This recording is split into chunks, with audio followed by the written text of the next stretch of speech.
Judge Boyd wastes no time calling out the harsh reality. People make choices without thinking about the consequences. This opening line already sets the tone. We're in for some tough love justice today. People always will find a place to make a baby, but they don't have a place to support their children. Now your children are with the maternal grandparents. Here's the key part. The defendant just pleaded true to violating probation terms. That means she's admitting guilt to breaking her supervision conditions, which gives the judge the power to immediately sentence her. This isn't just a formality. It's a legal turning point. Grandparents, and you want it true. Is there a proposed agreement?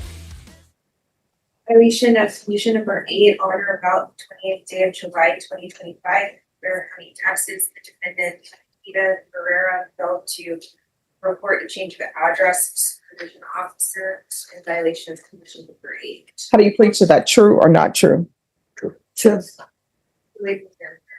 Any objections? No objections, Your Honor. Did you understand by pleading true to violation of condition number 8, the court can find it true, grant the motion, and sentence you up to 2 years in the state jail facility? Yes. Knowing that, do you still wish to plead true to violation of condition number 8? Court will find violation of condition number 8 true. Is there a proposed agreement? No, Judge. State is requesting that you grant this motion and revoke the defendant's supervision explicitly based on things that are contained within the course summary. All right. And defense, what are you requesting? Judge, we're asking that the court follow the recommendation by probation to send Ms. Barrera to felony drug court. All right. So probation, Yes, Judge. is that what probation is recommending? So the recommendation on the court summary is to amend for a TAP recommendation that she go to SATIF. She remains in Bear County until she gives birth, then participate in SATIF once she's medically cleared. I did look over previous information from the last MTR. This is her second MTR. She's been on probation not even a year, Judge. The last MTR, she was supposed to go to a NOS program. She wasn't accepted into NOS. She was supposed to have a felony drug court evaluation and then return back to court. That did not happen. She was not accepted into the NOS program because my notes. Oof. Tears do not make flowers. Judge Boyd has a poetic way of saying, crying won't fix your mistakes. She's not just scolding, she's drawing a moral line. Responsibility over excuses. Indicate the NOS program didn't accept her insurance. Okay. So any objections to the court reviewing the court summary? No, Your Honor.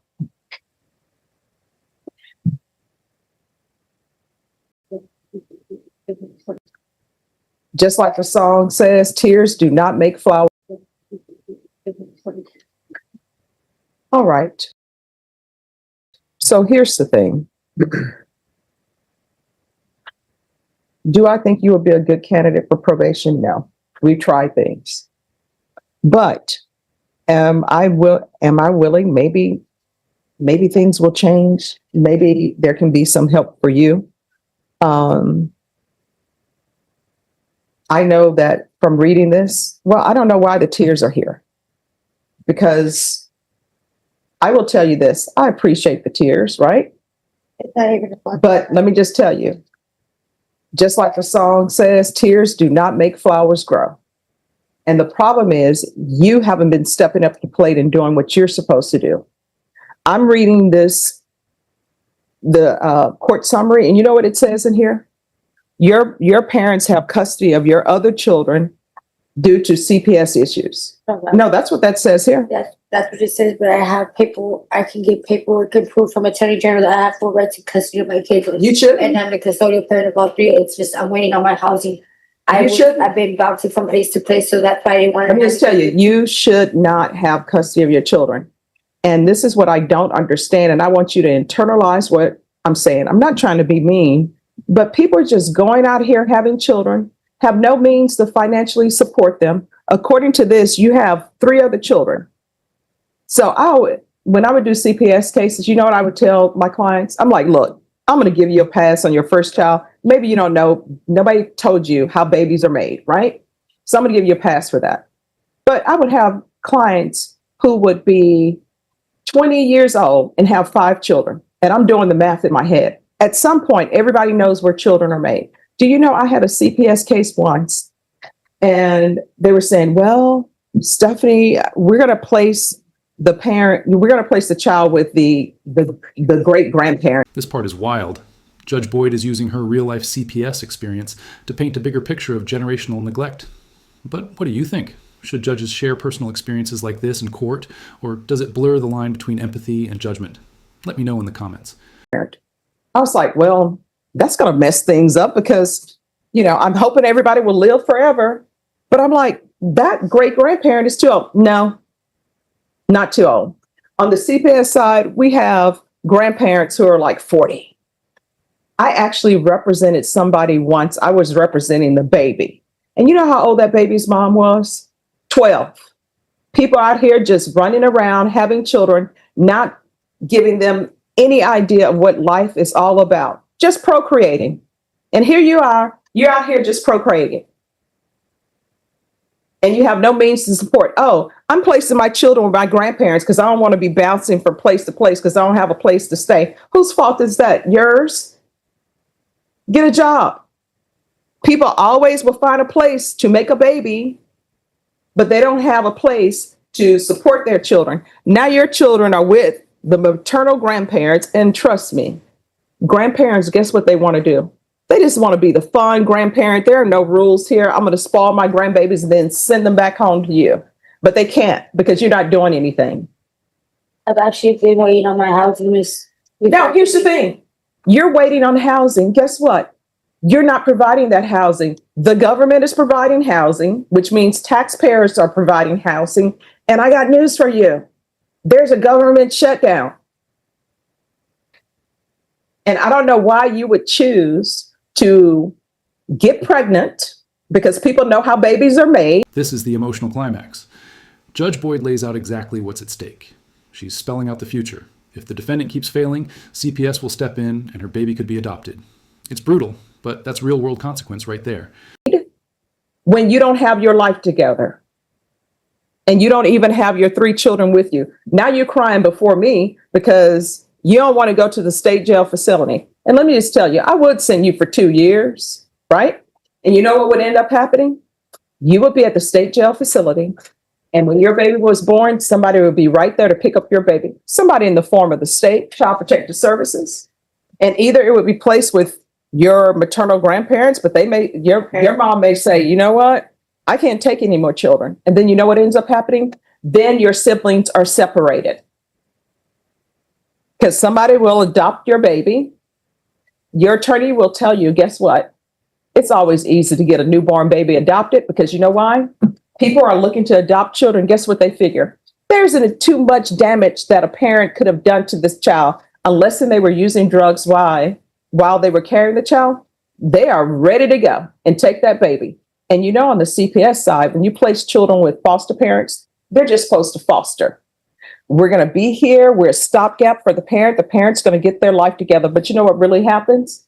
Foster parents fall in love with the children. Next thing you know, they're hiring an attorney, and that attorney is filing motions so that they can adopt your child and your rights can be terminated. And then that's how you have a bunch of people walking around on the planet, don't even know they're related because people like you are just procreating. And then you come before me crying because you haven't done what you're supposed to do. So I'm going to give you a choice. Do I think you will be successful on this probation? Absolutely not. But, I can be proved wrong. I don't have a crystal ball. I can send you, let you do your two years at the state jail facility now, or you're going to stay at the jail till you're ready to be transferred to inpatient treatment or felony drug court. And I can tell you, felony drug court, they have said that they're down a probation officer, so they can't take as many people or accept as many people as they normally would. So that's where we are. But suffice it to say, you're not going to be with your child. So either you're not going to be with your child because you're going into the state jail facility for 2 years, or either you're not going to be with your child because you're going to be in inpatient treatment. And with your child, if your grandparents don't pick up your child from the prison or the Bath County Jail, Child Protective Services, they're going to be called anyway. They're going to do an investigation to see if it's appropriate for your child to go with your maternal grandparents. And if they say no, then CPS will have custody of your child. And I see in here where your mother don't even know where you are. Spoke to mom who stated she hasn't seen her daughter, but I'll tell her to call probation if she finds her. So instead of you helping your mother with your children, you're just out here procreating. So which do you prefer? 2 years? So in the end, Judge Boyd gives her one last chance. Drug court instead of jail. It's redemption or ruin. The question is, will she take this lifeline seriously or end up right back in front of the same judge? In the state jail facility, or either you're going to remain in the state jail facility, remain here at the Bear County Jail till you're transferred to somebody's inpatient treatment or felony drug court. Which do you prefer? I would like to try to get rehab or drug court now. All right, the court is going to deny the motion, alternate amend conditions. She's to remain in custody for a transfer to felony drug court. We're going to do an updated TAP. And regardless of what the TAP says, it's going to be inpatient treatment. And once she's released, there's going to be field visits until further notice. Is there anything else? Not from defense counsel, Judge. All right, we can go off the record. So do not come to me. If you're back here again for this, don't come because you're wasting your tears, not helping flowers grow. You understand? All right. If you graduate from felony drug court, I'll come to your graduation. Can I say something? Sure. The only thing is I waited 9 weeks before I was notified that the rehab nurse had rejected me. I do have Medicaid. I'm not understanding why they rejected my Medicaid. And I wasn't told, they never called me out. I already got my court date 2 weeks ago to reappear for interview. If I would have, I kept asking and asking what the situation was with my case. And they would tell Let me ask you this. All of your trying, you were successful in finding time to find some guy and have a baby, become pregnant. You're able to do that, but you were not able to be present for your field visits. You're not available to report to probation because they couldn't find you. You're able to do all of that. I was reporting on this case by UA. I would show up for my report dates. No, they tried to find you. They could not. That's where I just found out. I was kicked out from where I was staying, and my belongings had got stolen. My cell phone had got stolen. That's why I wasn't able to receive the phone call. But here's the thing. You were able to contact someone so you could have a baby and become pregnant. I was already pregnant by the time I got out to probation. All right, good luck.